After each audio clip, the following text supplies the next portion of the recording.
یہ اسی لائق ہیں کہ ان کے ساتھ سختی سے پیش آیا جائے۔ میرا ارادہ تھا کہ پورا سال ان کو میں جیل میں بند رکھوں گا، لیکن پھر میں نے انہیں معاف کیا، بدلے میں ان کی زمین جائیداد وہ بھی اپنے نام کر لی۔ اب جاوید اپنے دونوں بھائیوں پر روب جماتا تھا، مینیجر بھی اس پر سختی کرتا، شاپنگ مال کے باقی ملازمین کو دوپہر کا کھانا پیش کیا جاتا تھا، انہیں آرام کا موقع دیا جاتا، لیکن ان دونوں بھائیوں کو دوپہر کا کھانا نصیب نہیں ہوتا تھا۔ یہ کافی دور جا کر دوپہر کو اپنے گھر جاتے اور کھانا کھا کر واپس آ جاتے، یا کبھی کبھی گھر سے وہ خود کھانا لے کر آتے تھے اور یہاں کام کرتے۔ گرمی کی وجہ سے اگر ان کی طبیعت خراب ہو جاتی تو کبھی کبھی وہ اپنے بیٹوں کو بھی کام کے لیے بھیجتے تھے۔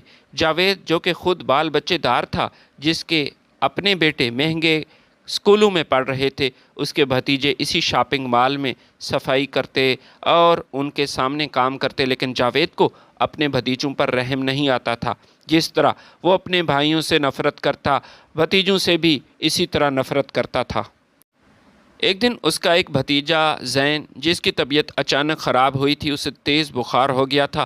اس نے اپنے چچا جاوید سے کہا کہ چچا، میں ڈاکٹر کے پاس ہسپتال جانا چاہتا ہوں، مجھے تیز بخار ہے، میرا سر چکرا رہا ہے، دوا لے کر میں واپس یہاں آ جاؤں گا۔ لیکن جاوید نے غصے سے کہا، نہیں، شام 6 بجے سے پہلے تم یہاں سے نہیں جا سکتے۔ وہ بخار سے تڑپ رہا تھا، اس کی طبیعت خراب تھی، وہ بیٹھنے کی کوشش کرتا تو جاوید اسے فوراً کھڑا کر دیتا۔ اس کی بیوی خالدہ اکثر اس سے کہتی تھی کہ تم کس مٹی سے بنے ہو، یہ تم کیا کر رہے ہو؟ چلو مانا تم اپنے بھائیوں سے نفرت کرتے ہو، بھائیوں نے تمہارے ساتھ برا کیا تو تم نے بدلہ لے لیا، حالانکہ میں نہیں سمجھتی کہ انہوں نے تمہارے ساتھ برا کیا، یہ تمہارے اپنے ہی کرتوت تھے جس کی وجہ سے تمہارے بھائیوں نے تمہارے سیدھے ٹریک پر تمہیں لانے کے لیے یہ سب کام کیا۔ انہوں نے تمہاری زمین پر قبضہ نہیں کیا تھا، بس تمہیں غلط صحبت کا شکار تھے، نشہ کرنے لگے تھے، اور یہ میں نے ہی کہا تھا، وہ میرے پاس آئے تھے اور یہی کہہ رہے تھے کہ اس کا یہی حل ہے کہ کچھ عرصہ کے لیے آپ کے شوہر کو قید کیا جائے، یہ باز آ جائے گا، اسے سبق ملے گا، اسے ڈرایا جائے گا، دھمکایا جائے گا۔ تو میں نے ان کا شکر ادا کیا، کیونکہ جیل میں تمہیں نشہ نہیں ملتا تھا اور تم نے یہ نشہ چھوڑ دیا، لیکن تم تو چن چن کر اپنے بھائیوں سے بدلے لے رہے ہو۔ اس نے اپنی بیوی کے منہ پر تھپڑ مارا اور کہا کہ بکواس بند کرو، ان لوگوں کی طرفداری کرنے کی کوئی ضرورت نہیں۔ جس طرح میں اپنے بھائیوں سے نفرت کرتا ہوں، میں ان کی اولاد سے بھی نفرت کرتا ہوں، مجھے کوئی محبت نہیں، بلکہ میں تو یہی چاہتا ہوں کہ میری اولاد ان کی اولاد پر حکمرانی کرے اور یہ سلسلہ جاری رہے۔ ایک دن اس کا بھائی لیاقت سامان کی ان لوڈنگ کر رہا تھا، کچھ سامان اس کے ہاتھ سے پھسلا اور نیچے فرش پر گرا۔ یہ دیکھ کر جاوید کو غصہ آیا، وہ اپنی جگہ سے اٹھا، لیاقت کے پاس گیا، اسے زور سے تھپڑ مارا۔ اس کے بیٹے زین سے یہ برداشت نہ ہوا، اپنے باپ کی بے عزتی کہ اس کے باپ پر ہاتھ اٹھایا گیا، وہ آگے آیا، جاوید کے گرباں میں ہاتھ ڈالا۔ سیکورٹی گارڈ نے جاوید کو زین سے الگ کیا، پھر جاوید نے فوراً پولیس اسٹیشن فون کیا اور زین سے کہا کہ بھاگنے کی کوشش مت کرنا، آج میں تمہیں ایسا سبق سکھاؤں گا کہ تم زندگی بھر یاد رکھو گے۔ زین نے کہا، چچا، میں کہیں نہیں بھاگ رہا، آپ میرے ساتھ جو کریں مجھے منظور ہے، آپ میرے بڑے ہیں، لیکن آپ نے میرے باپ پر ہاتھ اٹھایا، وہ میرا باپ ہے، میرا سب کچھ ہے، مجھ سے یہ برداشت نہ ہوا۔ بھلے آپ ہمیں نوکری سے نکال دیں، ہم کوئی دوسرا کام کر لیں گے، لیکن اگر ہمیں یہاں نوکری دے کر آپ نے احسان کیا ہے تو کم از کم عزت سے پیش آئیں۔ وہ کہنے لگا، بیٹا بس صبر کرو، ابھی تھوڑی دیر گزری کہ پولیس وہاں آئی اور کہا اس نے ابھی تمہیں عزت ملے گی۔ جاوید نے زین کی طرف اشارہ کر کے کہا کہ اس حرام زادے کو پکڑ لو، یہ چوری کر کے بھاگ رہا تھا اور میرے گربان میں بھی اس نے ہاتھ ڈالا۔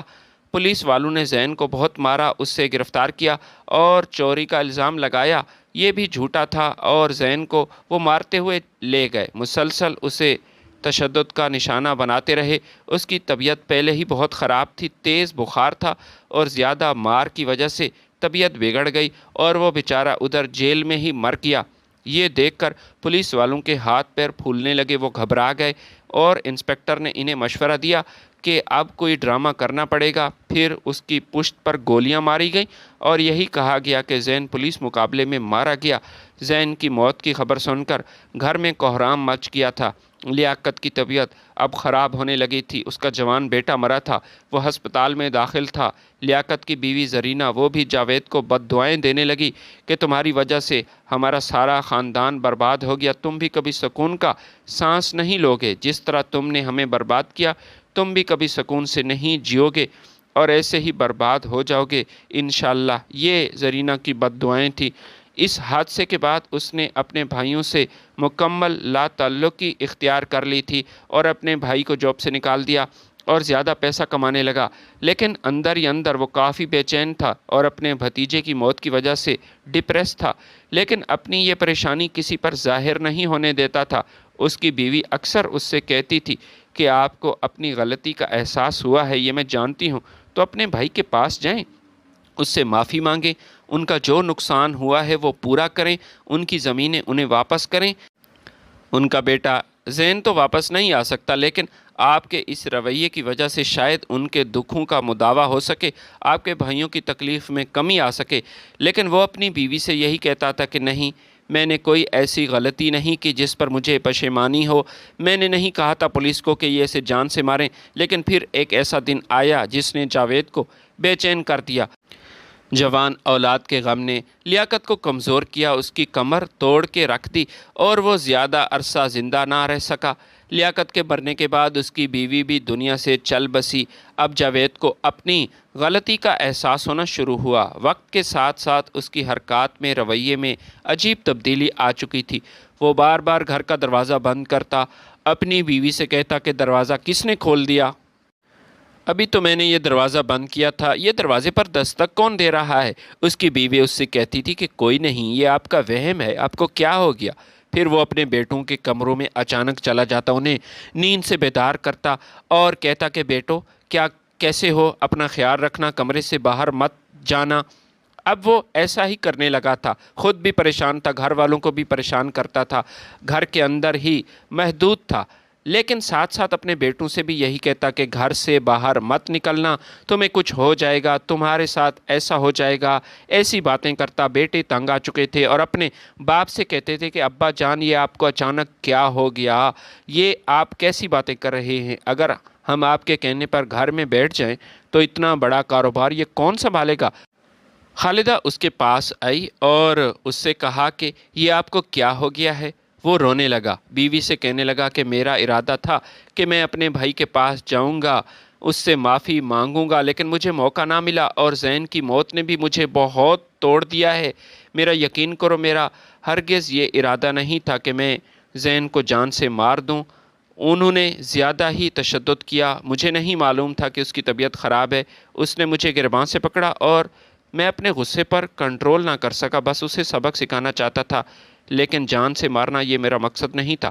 بیوی اسے تسلی دیتی، لیکن کوئی تسلی اب اس کے کام نہیں آ رہی تھی۔